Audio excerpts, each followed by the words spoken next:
Now, I saw this. Apparently, an advertisement was banned by the UK networks. And I was like, well, if it was banned, then it must be good. Like, nothing that's bad gets banned. If it's bad, then people don't watch it. So the only things that get banned are the things that are hyper popular. So let's see if this advertisement actually delivers.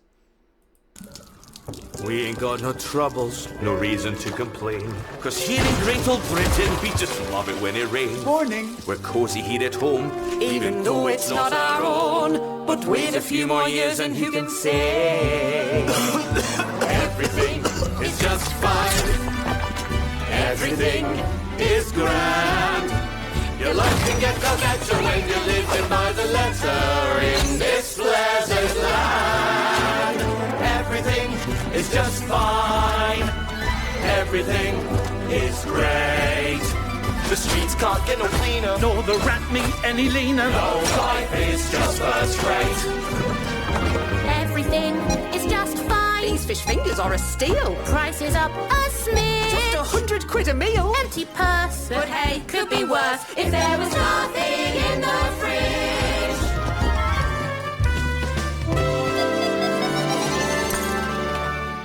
Strategic realignment means I get to work for myself. Yeah! Paying off my law degree with tips from each delivery. Okay. Very interesting that this got banned. Because it's not really offensive, is it? That you can say, well, you can't say that on TV. But like on British TV, I have seen people criticizing the cisgender heteronormative patriarchy constantly. I have seen them criticizing British history nonstop. But apparently there is a line, right? Like there is something that you're not allowed to say. What's interesting, though, is that this is actually hilarious. Like, I've seen many people appreciate this for the comedy and the entertainment aspect. And you gotta wonder, though, like, wouldn't a free society actually have movies and TV shows like this? Because I remember back in the day, especially in the 90s, there were movies like Demolition Man that actually genuinely criticized society. Like, it didn't criticize, oh, the imperial past or racism. No, like, it would actually criticize day-to-day life. And now I understand why those things don't exist, because when you actually do make something that is critical, it apparently gets banned. Now, the reason that this is so powerful is that it actually resonates with a lot of day-to-day issues. Like, for instance, here you have a group of lawyers, right, or a group of workers getting fired. Now, why are they firing? It's called strategic realignment. And basically what they're doing is they're getting immigrants to replace them, right? And why is this possible? Well, because the immigrants work for less. And why is that a thing? Like, why can't these guys work for less? Well, it's because they have to pay their degree, right? So this is something that's never discussed, and they don't want people to talk about it. But it's happening in Canada, and it's happening in more places. Like, if you're a person from India, getting your degree from an Indian university is a lot cheaper. Meanwhile, if you're from Britain, getting your degree from a British university is crippling expensive. Now, what happens if that your company recognizes the degree from India with the degree from Britain, and they say they're both as good? And they may very well be, I don't know. But like, one costs more, the other costs less. And we live in a society where you can get on a plane and within a day, you're literally in the other country, right? So now people from Britain have like their cards stacked against them. Like, okay, you want to be something that requires a university degree, and then you do it, and you need to pay your loan, and then it's actually not profitable to work in that job. You end up being as an Uber driver in order to make money, because like your job can just hire people from somewhere else where the university is cheaper. And of course, this is being sold as a meritocracy. It's like, well, why are you afraid to compete with people from other places? And it's like, well, it's not that they're afraid to compete or that the job they're doing is worse. It's the payment, right? Like, they want to do the job for a payment that would allow them to live in this economic hellhole that's being described in this interesting commercial. One of the other things that they addressed, right, it's not just like the expensive prices, but one of the other things they addressed is the trash on the street.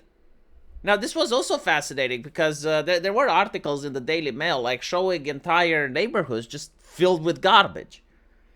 And you gotta wonder, like, how do you get like that? Like if it happened in my place, right? Like let's say the garbage people would go up in a strike.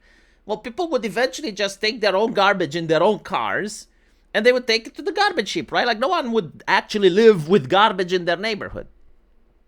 But what happened in Britain is that, yes, like the garbage unions, they decided to strike. And apparently you need a license to actually take your own trash to the garbage heap. And so like what happens is like the government literally doesn't allow you in some places to take your own garbage if the people that are supposed to take your own garbage because you pay taxes, if those people decide to strike, you're literally stuck. And apparently like they were livid that some private companies were willing to do it, and they were trying to pass legislation to prevent that from happening. And again, like, why do people have to live like this? And the answer is they're politicians. It's fucking insane, right? Like, no society has to live like this. They're forced to live like this. And this is why the ad is dangerous, because all of this is inflicted by their politicians. Like, you have a nation that has the ability to be one of the wealthiest nations in the world simply because it's surrounded by an ocean. Like, you can actually do maritime trade. And you're in good relations with the United States. You're in good relations with your neighbors. Like, this shouldn't happen. And right, like in the beginning, it actually shows the electricity problems that Britain had. This is because of the ESG shit, the environmentalist stuff, right? Like instead of building more coal power plants, instead of like just powering up like China does, they're going with green energy. And so like the prices for energy is skyrocketing. The home ownership is another problem. Like apparently there was an article claiming that the King of Britain actually owns less land in London than some Saudi Arabian prince. And it's like, well, hold on a little bit. Like, that's really weird. Right? And if you have a British friend, like, you will notice that their living standards is decreasing. Right? So this is why they don't want this commercial. Like, they genuinely don't want people to talk about it. But the interesting thing is, aren't the media companies in Britain private entities? Like, shouldn't they want ratings? Like, obviously, this commercial is extremely well viewed on the internet. Like, people actually enjoy it and they want to see it. But for some reason, like, networks don't want to air it. Like, are they not interested in making ratings? And the answer is no, because they're probably getting money from the government, right? Or tax cuts or whatever. I mean, I understand why the BBC would definitely not want it, right? Like, they're getting a lot of money from the government. Not from the government, but through the grace of the government, people pay their license. And so, yeah, no, like, the thing that I got from this is that the West can actually produce entertainment. Like, don't get me wrong, like, this is good satire. This is nice to see, you know? Like, if there was a movie or a TV show like this, a comedy like this, I would definitely go see it. And I guarantee to you, like, the seats would be filled. And it also has diversity, right? Like, we have people of various ethnicities. You know, you can even add a gay couple here in order to be eligible for the Oscars, because I understand, like, if you don't have diversities, you can't get an Oscar. You know, there's various other institutions that give awards to movies that they wouldn't consider if they don't have, like, diversity. So it does have diversity.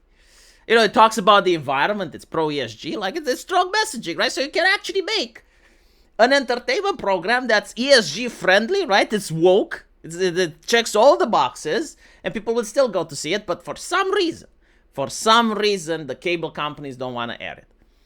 Let me know what you guys think, though. And as usual, I will see you in my comment section. And if you do want to support my channel, there is a link to that into the pinned comment. It either takes you to my subscribe star, which I would appreciate, but, you know, in a pinch, my Patreon can do as well.